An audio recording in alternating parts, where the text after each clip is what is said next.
Hello everyone, and welcome to another top video on a real-time strategy. I'm your host Medic, and I hope you enjoy this video. Now, some of these faction leaders have already been announced at the time of making this video, these being Teclis and Prince Tyrion for the High Elves, and Mazamundi and Kroak for the Lizardmen. From our experience with the first Total War, we know there is room for expansion, as both of these factions only have 2 starting legendary lords. This leaves a lot of room for additions later on as DLC and downloadable content such as the Grim and the Grave. To begin this list, I'll tell the tale of a legendary hero whose exploits have been put out to paper. Number 5. Malus Darkblade for the Dark Elves. Now this one's going to be a quick one, but this character is straight out of a series of 5 novels written by Dan Abnett and Mike Lee. He, from my knowledge, has only had one official miniature for the tabletop, and that was around 17 years ago in the 6th edition of the fantasy game. In all honesty, he's not likely to be one of the starting legendary lords of the game, because he is not as integral to the lore as other Dark Elf characters, but that doesn't mean he shouldn't be included. Malus Darkblade is a ruthless Dark Elf lord who managed to climb the social ladders of Dark Elf hierarchy and ended up as Malekith's own personal champion. Essentially, Malus is a cold, calculated and hard to kill hero who would make Arkhan the Everchosen nervous. He would be a great addition in the roster as a strong melee fighter who could cause terror. He could unlock his legendary Cold War mount, Spite. Malus would be a nod to the hardcore fantasy fans. If you ever see any of the novels, try to pick them up. Number 4. Lord Kroak for the Lizardmen. Now this one I was surprised was not in the starting lineup when Warhammer 2 was announced. In my mind, Lord Kroak is the go-to Slann mage priest. Mazamundi is a good pick, but Lord Kroak is not only the most powerful Slann, but the oldest. Mazamundi was Lord Kroak's student. Lord Kroak is said to be the first Slann to be born upon the world. His appearance conveys this. His skeletal and mummified visage is instantly recognisable on the battlefield. In the tabletop, if you saw Lord Kroak, you knew you were about to have a barrage of meteors summoned above your best unit's heads. It is written that Lord Kroak and his peers were the ones to teach the first ancestors of the elves to wield magic. These things and more has Kroak seen, as it is said he is fated to endure until the last moment of the universe itself. Lord Kroak made the most profound of sacrifices during the Great Catastrophe, but his indomitable spirit would not concede defeat, and he became the first of the relic priests. An extract from the tale of Marco Colombo describes the venerable old Slann as follows. Suddenly, we heard the haunting sound of many reed pipes and the thunder of a great resonant drums. A procession of skink musicians and bronze-clad saurus, brandishing halberds, appeared from a great dark portal on the platform of the pyramid. Behind these came an extraordinary sight. 4 saurus, wearing armour made from the bones of a gigantic monster, bearing on a palanquin which appeared to be a bundle of rags, tied up on the string, decked with colourful plumes and glittering gold objects.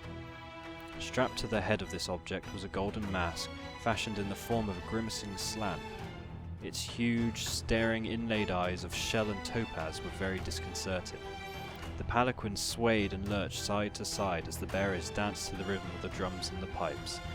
It was a strange, hypnotic tune which I shall never forget. Even to this day it still haunts me.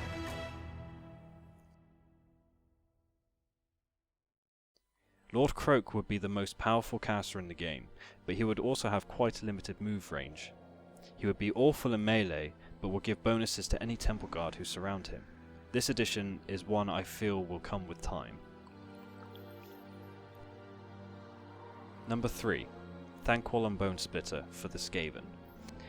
This guy is essentially a cartoon villain, with his own Frankenstein monster as a mount. He is a powerful caster as a member of the Greyseers. He is a cowardly, drug-addled moron who somehow falls his way up the ladder of success.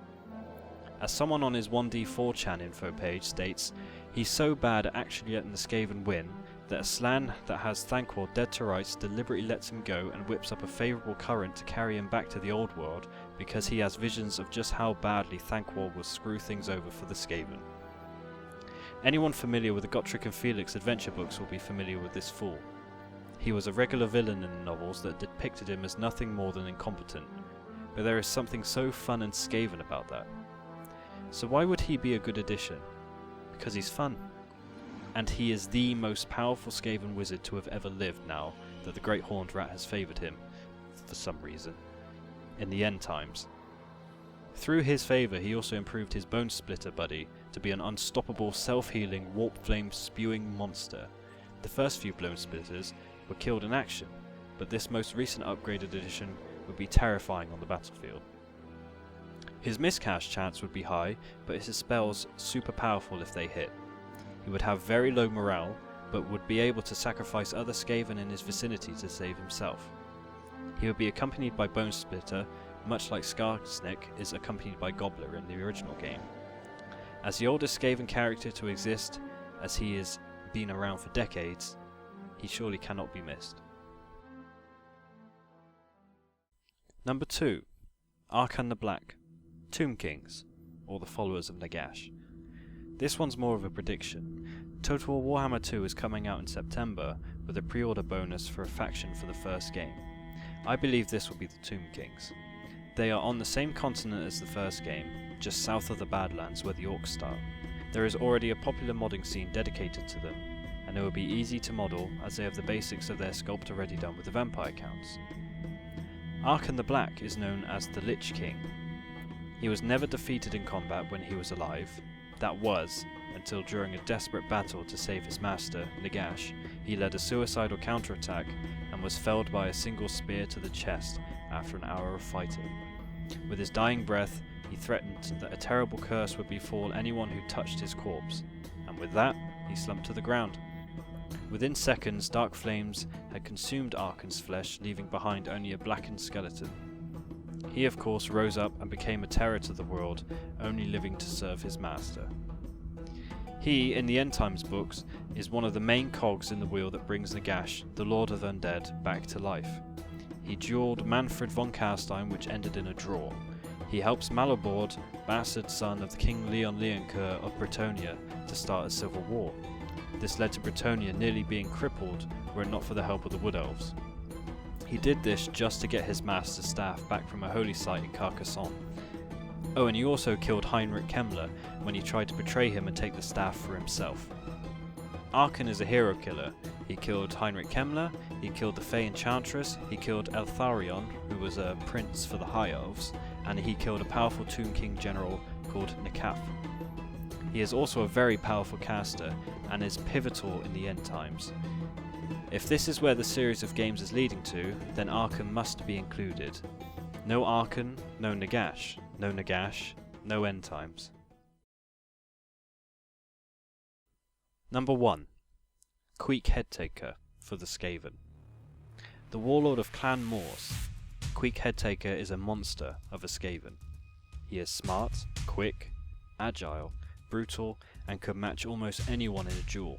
Queek Headtaker is not only responsible for killing Belegar Ironhammer, but he also brutally and effortlessly killed half of his honor guard single-handedly before he went to the Lord himself. Queek is also more than just a brute, he is a master tactician. Being a Skaven, he has to be 2 steps ahead of everyone else just to stay on top and alive. He outwitted the dwarves fighting for Karak 8 Peaks by outbidding their offer to hire some ogre manhunters, who fought greenskins for the dwarves in a huge battle, which, after the greenskins were defeated and the dwarves weakened, the Skaven attacked and the ogres turned on the dwarves. This was the turning point of the dwarves losing the peaks.